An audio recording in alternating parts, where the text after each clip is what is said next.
السلام عليكم البنات، واش راكم؟ ان شاء الله كامل تكونوا بخير. جيتكم اليوم فيديو جديد ووصفه جديده.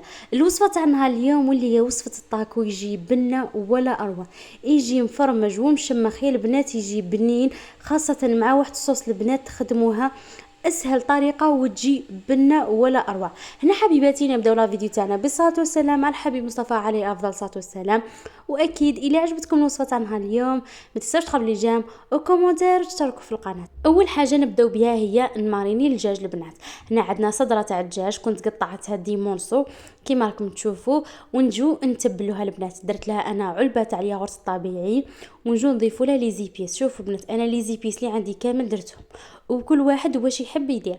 اول حاجه نديروا حوالي مغرف صغيره تكون معمره مليح نتاع الملح البنات. اكيد ما ننساوش عندنا مغرف صغيره نتاع راس الحانوت، نص مغرف صغيره نتاع العكري واللي هو البابريكا، ونص مغرف صغيره نتاع الكركم.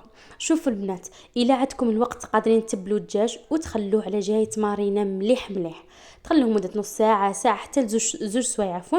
الا ما عندكش الوقت يعني كيما انا ما عنديش الوقت درتو ديريكتومون في المقله وتبلتو ورحت باش نطيبو. هنايا كيما شفتوا ضفت حوالي ربع كاس نتاع الزيت ومن بعد رحت باش نطيبو. شوفوا البنات كي طاب طلق لي كامل هذاك الماء تاعو، خليت الدجاج طاب مليح، وهذاك الماء يعني قيس كاس حطيته على جهه باش نطيبوا به الصوص اللي قلت لكم بنينه يا البنات. خليت شويه تاع الصوص في الدجاج، رحت كملت نشفته وزدت عليه الدجاج هذاك بعد ما نشف مليح، زدت عليه حوالي 3 مغارف ولا 4 كبار تاع الزيت باش نحمر هذاك الدجاج. حبيت تكون فيه بنت التحميره نتاع الدجاج البنات، حمرته مليح مليح.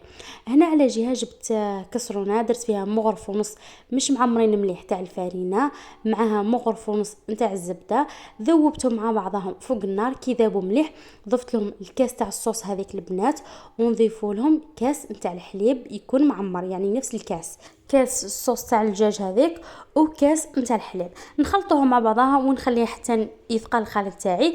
بعد ما يثقل نحسبوا دقيقه ولا زوج كي يغلو ومن بعد نطفي عليه. شوفوا البنات هنا ذوقيها الا كانت مالحه العبر ما تزيديهاش الملح، الا عاد ناقصه شويه تاع الملح زيدي لها.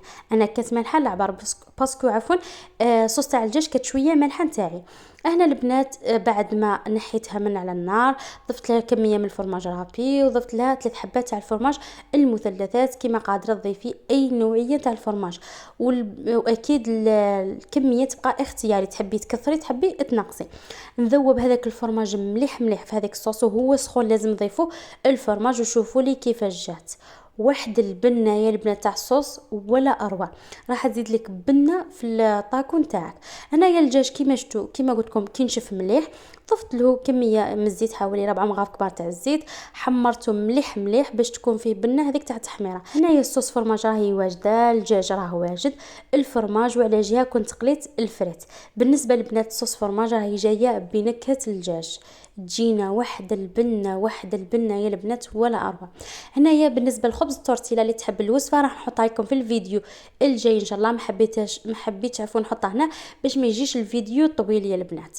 هنايا جبت خبز التورتيلا كنت موجداته البنات كيما قادرين تشوفوا، هذا يبقى اختياري. درت شويه صوص فرماج هذاك، درت لها الفريت الدجاج اللي كنا طيبناه ماريناه كيف كيف، ونعاود نزيد شويه صوص فرماج باش ما يجيناش الطاكو ناشف يا البنات، يجينا مشمخ. ودرت كميه لاباس بها من الفرماج رابي ونغلقوا الطاكو عادي. كل واحد واش يحب يزيد فيه واش ينقص. دائما نقول لكم البنات يعني لحساب كل واحد الذوق تاعو. اكيد كاين حوايج واحد ما يحبهمش ينقصهم، وكاين حوايج تحبيهم يعني تضيفيهم في الطاكو ولا في اي وصفه. وثاني اكيد على حساب واش متوفر عندك تيا في الدار. قادره تضيفي انواع تاع الفرماج مثلا فرماج كومونبير فرماج روج هذا كامل يبقى اختياري. كان يزيد طوماط يحبها يعني في طاكو كل واحد واش يحب البنات. بالنسبه للحرور ثاني يبقى اختياري، قادره تضيفي كميه تاع الهريسه راح تمد لك بنه ولا اروع. انا ما حبيتش نضيفها يعني حطيت انا على جهه، كل واحد اللي يحب الحرور يدير يعني وحده، وكاين اللي ما يحبش الحرور. انا كملت يعني شكلت كامل طاكو البنات.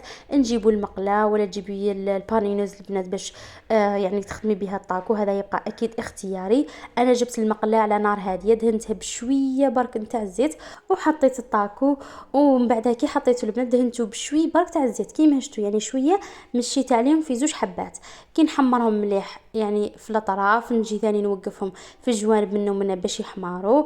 وكي كملتهم جيت نقسم معاكم باش تشوفوا لي من الداخل كيفاش جا البنات، يجي مشمخ ومفرمج يا البنات، يجي واحد البنه، خاصه هذيك صوص فرماج تجي ولا اروع.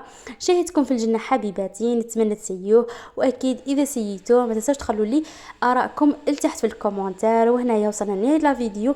وبالنسبه للخبز التورتيلا الوصفه الناجحه المعتمده اللي نعتمدها انا راح نحطها لكم في الفيديو الجاي باذن الله. هنا حبيباتي وصلنا لنهايه لا فيديو. اكيد الى عجبتكم الوصفه تاع نهار اليوم ولا فيديو تاع نهار اليوم ما تنساوش تخلوا لي جيم وكومنتار، اشتركوا في القناه، وشكرا.